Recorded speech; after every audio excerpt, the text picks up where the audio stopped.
Il laisse derrière lui l'écume des vagues et celle de ses jours de terrien pour 11 semaines en solitaire autour du monde.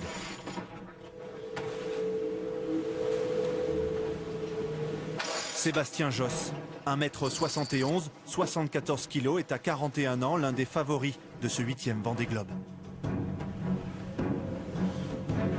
Voici son bateau, mis à l'eau il y a 1 an maintenant.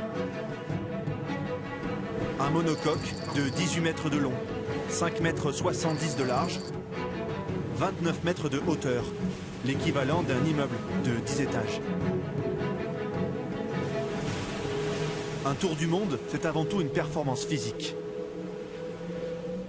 Hisser une voile, c'est la manœuvre la plus courante. Celle-ci pèse 90 kg et mesure 450 mètres carrés. C'est la superficie d'un terrain de basket. Sébastien Josse utilise sa force et tout son poids pour la hisser. Pour tendre la voile à plein vent, il utilise un winch. C'est comme un treuil. Ah ça c'est 80% du temps.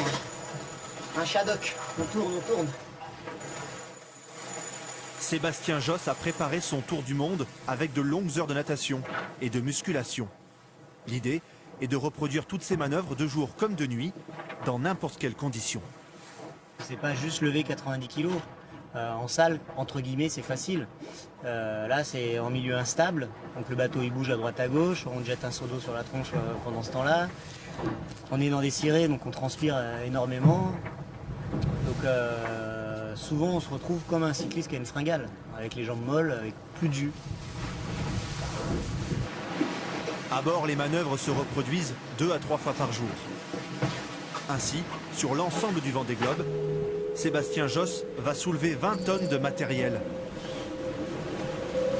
Le marin est un sportif de haut niveau dans un stade à ciel ouvert particulièrement hostile.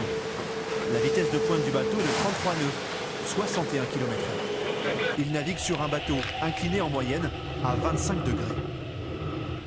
Quand ça bouge vraiment trop, on se déplace à 4 pattes. Parce qu'on a des risques de blessures si on chute. Pour tenir la distance, il faut savoir se ménager. Mais la récupération est une illusion. Entre 3 et 6 heures de sommeil par jour, jamais plus d'1 heure d'affilée.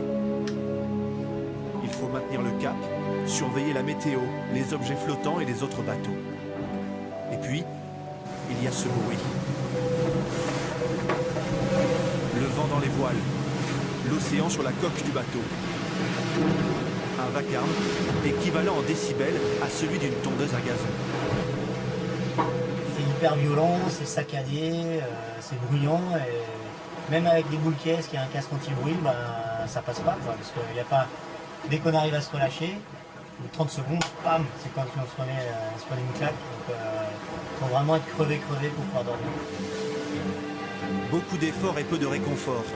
Chaque jour, Sébastien Josse dépense entre 3500 et 6000 calories. C'est comme s'il courait un marathon toutes les 24 heures. Alors, il faut bien se nourrir. Au sol, 80 jours de provisions. C'est tout ce qu'emporte le marin pour son tour du monde. La plupart des plats sont lyophilisés. Il y a aussi quelques conserves et des fruits secs. Un menu précis pour chaque journée. Et quand il est impossible de manger, il y a cette boisson ultra calorique. On a des moyens de gobage. On a 600 calories dans 300 millilitres. Donc ça remplace un repas. Sébastien Josse dit ne perdre que 2 kilos lors d'un tour du monde. Il gagne en muscles et apprend surtout sur lui-même.